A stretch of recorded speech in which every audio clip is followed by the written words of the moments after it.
बिस्मिल्लाहिर्रहमानिर्रहीम। नाज़रीन, आज हम मौजूद हैं खानेवाल में और हमारे साथ एक खानेवाल की सियासी तौर पे हसास शख्सियत जो कि तहरीक इंसाफ का इस वक्त हिस्सा हैं और वाइस प्रेसिडेंट जनूबी पंजाब हैं, सैयद मुसद्दक शाह साहब, वो हमारे साथ मौजूद हैं और आज हम उनका इंटरव्यू करने के लिए उनके घर तशरीफ़ लाए हैं। जी, अस्सलाम वालेकुम शाह जी। जी वालेकुम अस्सलाम। शाह जी, कैसे हैं आप? अल्हम्दुलिल्लाह, अल्लाह का शुक्र। आप बताएं, खैरियत से हैं? ठीक। जी अल्हम्दुलिल्लाह, मैं भी ठीक हूँ। शाह जी, हम आपके बारे में इतना ही जानते हैं कि आप तहरीक इंसाफ से ताल्लुक़ रखते हैं और हर प्रोग्राम की मैनेजमेंट में बैक स्क्रीन पे आपका एक बहुत बड़ा रोल होता है। लेकिन कुछ ऐसी चीज़ें हैं जिसके बारे में खानेवाल की तहरीक इंसाफ के कारकुनान और आम लोग आपके बारे में जानना चाहते हैं कि आपकी इतना लंबा अरसा सियासत में कहाँ कहाँ गुजरा, आप अपनी तालीम के बारे में और दीगर जो आपके मामलात हैं उनके बारे में थोड़ा हमें आगाह करें।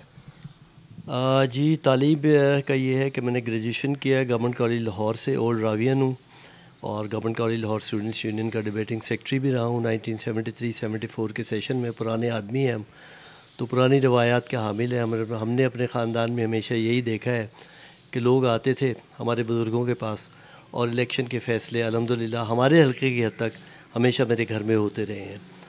तो उस तनाजुर में ज़ाहिर बात है कि सियासत मुझे विरसे में मिली है। ज़िम्मेदारा मेरा आबाई पेशा है। कुछ अर्सा मैंने 23 साल यूनाइटेड बैंक में as a officer, as an executive भी जॉब भी की है। उसके बाद 2001 में मैंने बैंक छोड़ दिया।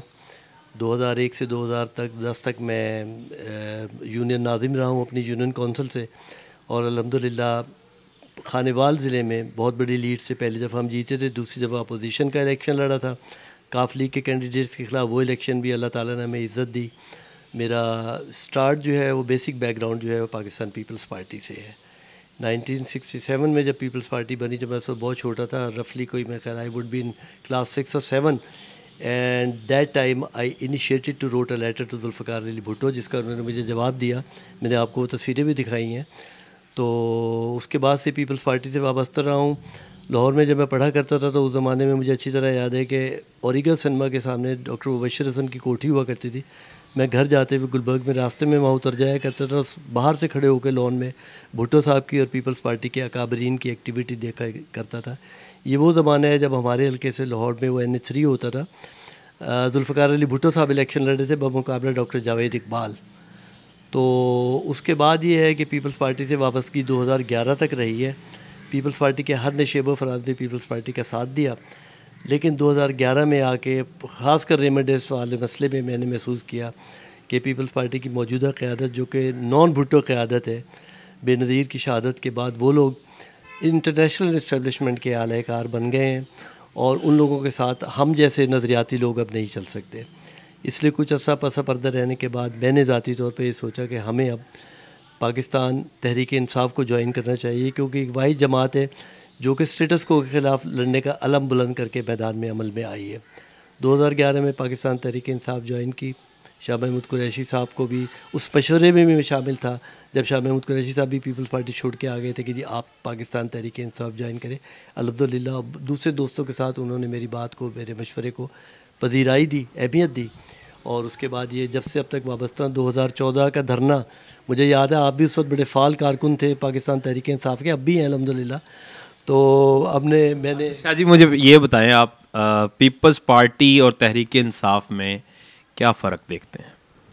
देखिए, ये वो दौर था जब पीपल्स पार्टी बनी तो पाकिस्तान में लेफ़्ट और राइट दो विंग्स की सियासत हुआ करती थी और पाकिस्तान की, मुझे वो तहरीक बड़ी अच्छी तरह याद है 1968 वाली, जब अयूब खान के ख़िलाफ़, जनरल अयूब के ख़िलाफ़ लोगों ने तहरीक चलाई थी। मैं उस ज़माने स्कूल स्टूडेंट था और छुट्टी के बाद जाते हुए मॉल रोड पे मैं वो तहरीक अपनी आंखों से देखा करता था। उस वक्त तमाम लेफ़्ट विंग इन्वॉल्व था, उसमें कोई मजहबी तनाजुर या मजहबी अनासर शामिल नहीं थे। तो उस ज़माने में मैंने देखा कि जो लेफ़्ट के लोग हैं वो नज़रियात को, जिस तरह पीपल्स पार्टी का नारा रोटी कपड़ा और मकान था, वो मेरे लिए बड़ी अहमियत का हामिल था कि देखिए गरीब आदमी की बात कर रहे हैं, किसान की बात कर रहे हैं। फिर उसके बाद पीपल्स पार्टी के साथ जो नज़रियाती लोग आए, उन नज़रियाती लोगों के नज़रियात में उनके साथ बैठ के सुनने में, समझने में यही चीज़ महसूस हुई कि पीपल्स पार्टी इस वक्त नज़रियात के, पाकिस्तान में नज़रियात की बात कर रही है।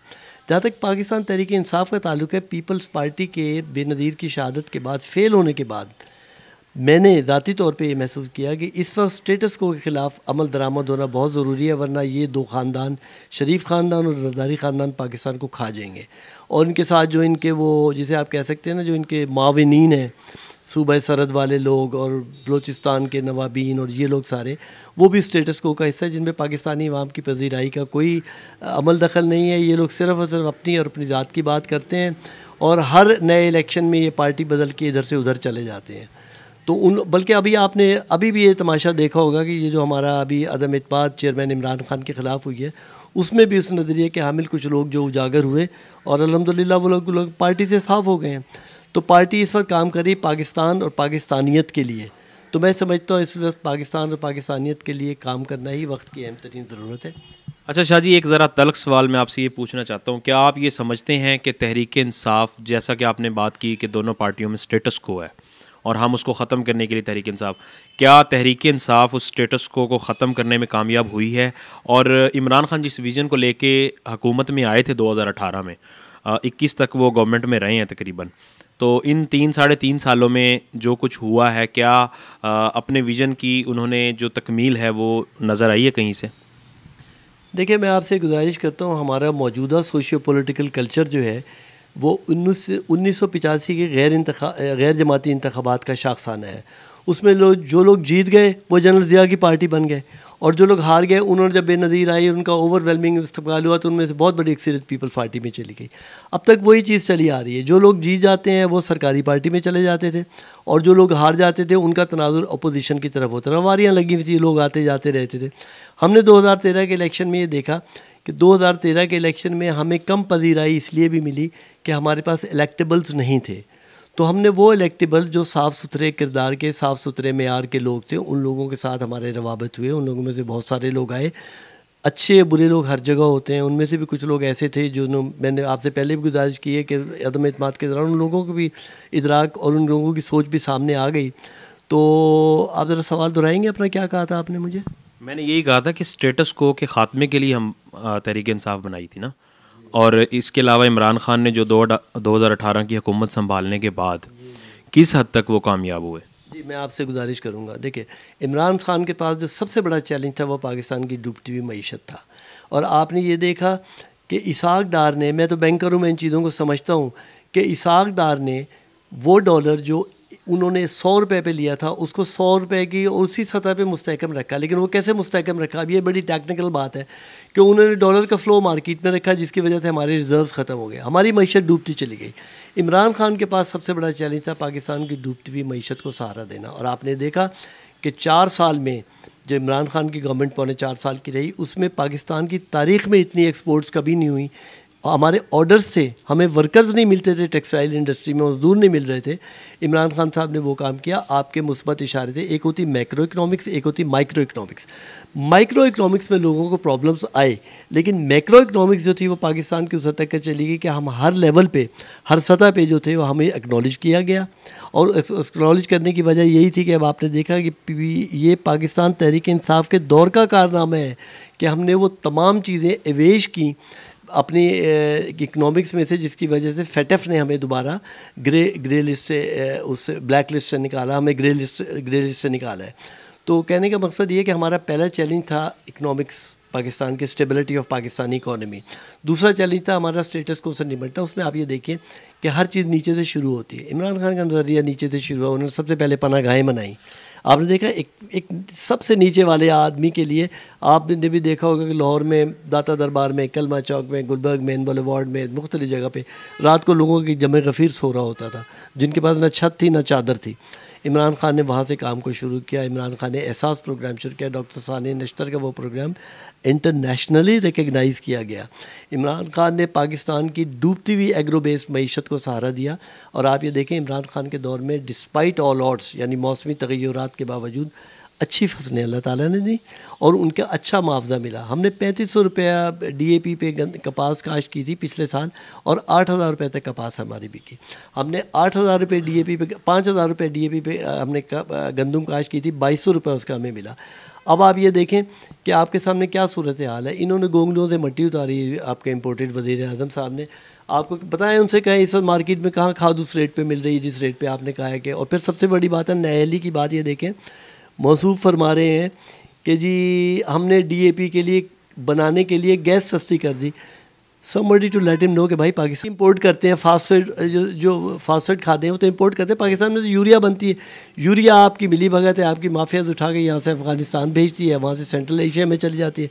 पाकिस्तान का किसान लाइनों में लग के धक्के खा रहा होता है, और आप और आपकी जो माफियाज हैं वो मिल के वहाँ पे, जो मेरी सुनीद है उसके मुताबिक तो 11,000 रुपये तक का बैग ये लोग बेचते हैं। चले शाह जी, आपने तो बड़ी अच्छी तर्जुमानी की है तहरीक इंसाफ के नायब सदर होने की, बड़ी वाज़ेह बातें जो बहुत सारे लोगों को हम में से नहीं पता वो आपने बताई हैं, क्योंकि आपका मईशत के ऊपर बड़ी गहरी नज़र है। मैं थोड़ा सा खानेवाल की सियासत पे ये बात करना चाहूँगा आपसे, क्योंकि आप जनूबी पंजाब के तहरीक इंसाफ के रुकन होने के नाते खानेवाल की नुमाइंदगी करते हैं, नायब सदर भी हैं। हमारी इस वक्त खानेवाल ज़िले की 4 MNA और 8 MPA की सीट्स हैं। 2018 के रिज़ल्ट्स भी हमारे सामने हैं, और 2023 में या 22 के एंड पे जो भी इलेक्शन की कंडीशन इस वक्त बनने जा रही है, आप क्या देखते हैं कि हमारी आपकी जो तहरीक इंसाफ की सीट्स हैं वो किस हद तक हम कामयाब होंगे, और हकूमत के हवाले से भी बताएं कि तहरीक इंसाफ मरकज़ में हकूमत बनाने के लिए कितनी मौजू हैं और इमरान खान कामयाब होंगे? जी इंशाल्लाह इमरान खान ज़रूर कामयाब होंगे। आज तो जो प्रोडक्ट इमरान खान का बिक रहा है वो मार्केट में किसी का नहीं, इसी वजह से कि हमारे दौर में 4 धरने हुए, पाकिस्तान तहरीक इंसाफ की गवर्नमेंट ने उन्हें इजाज़त दी कि आप आएँ, आप आगे बैठें जहाँ आपने बैठना है। हमने उनकी रोज़ाना की बुनियादों पे उनकी सफाइयाँ की, जो लोग गंद मचाया करते थे वहाँ पे, आपको पता है नाबलद लोग हैं, रेंट ए क्राउड आया करता था 2-2 हज़ार रुपये दे के बिलावल के साथ या मौलाना फजलुर रहमान के साथ। अब वो हमें रोक रहे हैं, वो कह रहे हैं जी हम आपको आने नहीं देंगे, अदालत तक चले गए हैं वो लोग कि हमारा बुनियादी जमहूरी हक़ है, इसमें तो कोई शक व शुबा की बात नहीं है। दूसरी बात यह है कि जहाँ तक खानेवाल की आपने बात की है, तो खानेवाल की बात ये देखिए, खानेवाल एक बड़ा रिवायती ज़िला है। खानेवाल में बेसिकली जो सियासत थी, खानेवाल मुल्तान ज़िले की एक तहसील थी, और खानेवाल में दो ग्रुप्स थे जो कि मुल्तान ज़िले के ज़ैली ग्रुप्स थे, कुरैशी और गिलानी ग्रुप्स के नीचे खग्गा ग्रुप और डाहा ग्रुप।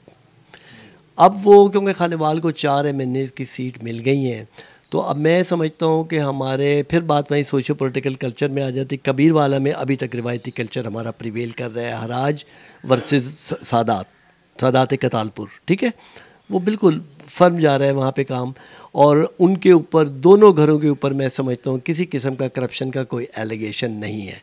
खानेवाल में आप देख लें, डहे और हराज, अहमद यार हराज 10 साल ज़िला नाज़िम रहे हैं। अहमद यार हराज पे किसी ने उंगली नहीं उठाई कि उनके दौर में ज़िला नाज़िम के तौर पे उनकी कोई करप्शन या कोई चीज़ सामने आई हो। इसी तरीके के साथ मैं इस चीज़ का क्रेडिट डाह ख़ानदान को भी देता हूँ कि उन्होंने भी कभी करप्शन की या पैसे की सियासत नहीं की। आप मियाँ चन्नू में चले जाएँ, कुरैशी और बोदले एज़ इट इज़ शरीफ लोग हैं। मैं आखिरी सवाल की तरफ बढ़ूँगा। मेरा सवाल ये है कि शाह जी, आप एक बुज़ुर्ग शख्सियत भी हैं तहरीक इंसाफ की, और आप एक अहद साज खानेवाल के हवाले से, स्टूडेंट टाइम से ही आप डिबेटर भी हैं और आप एक बैंकर भी हैं, आपने प्रैक्टिकली भी एक बड़ी कामयाब लाइफ गुजारी है। मेरा सवाल ये है कि फ्रंट लाइन पॉलिटिक्स में आप आज तक क्यों नहीं आए? आप टिकट के हसूल के लिए आगे कभी नज़र नहीं आए, और ना ही आप जलसे जुलूसों में कभी फ्रंट लाइन में उस तरह से, बल्कि आपका ऑफ द कैमरा बहुत सारा काम रहा है। इसकी रीज़न क्या है? देखिए, हर आदमी का एक इंस्टिंक्ट होती है, एक नेचर होती है। मेरी नेचर ये है कि बैकग्राउंड में रह के बंदा काम करे और टेंजिबल डिलीवर करे तो वो ज़्यादा बेहतर होता है। जहाँ तक ताल्लुक़ है फ्रंट लाइन पे आने का, तो यूनियन काउंसिल लेवल की हद तक, डिस्ट्रिक्ट काउंसिल लेवल की हद तक मैंने बड़ा फ़ाल किरदार अदा किया है। 2 दफ़ा नाज़िम इलेक्ट हुआ हूँ। मैं यहाँ ज़ैली तंजीम जो फाइनेंस कमेटी थी उसका भी चेयरमैन रहा हूँ, और उसके मैंने बहुत सारे जो पैरे ऐसे पकड़े जो कि आम आदमी, मैंने एज ए बैंकर उन्हें पकड़ा, और फिर हमने उन लोगों को पेश करवाया यहाँ पे। कुछ ब्यूरोक्रेट्स ट्रांसफ़र हो गए तो उन्हें बुला के यहाँ पे उनको पूरा स्क्रूट आउट किया हमने। तो बाकी ये है कि देखें, आजकल आपका जो इलेक्शन है ना, उस इलेक्शन के तराजू में बहुत सारी चीज़ें मैटर करती हैं। तो बजाय इसके कि आदमी अपना भरम खो दे, मैं समझता हूँ कि अपने साइज़ और अपने उसके मुताबिक काम करना चाहिए। तो पार्लियामेंटेरियन लेवल पे जो है, वो कहते हैं ना कि वो जिनके अल्लाह ताला ने जिनको ये साइज़ दिया है वो उसके मुताबिक काम करें, वो लोग तो बेहतर है। जी, सैयद मुसद्दक शाह साहब आज हमारे साथ मौजूद थे। उन्होंने अपने बारे में बताया, पार्टी का जो लाया अमल है और मुस्तकबिल में होने वाली तब्दीलियाँ, उसके हवाले से भी उन्होंने अपने ख़यालात का इजहार किया। इसके अलावा ज़िले की सियासत पे उनकी बड़ी गहरी नज़र है, बिलखसूस जो नया हल्का जहानिया का बना है उसके हवाले से भी उन्होंने बड़ी बेहतरीन गुफ्तगू की। उम्मीद है कि आप हमारे साथ इस तरह जुड़े रहेंगे। हमें इजाज़त दीजिए। अल्लाह हाफ़िज़।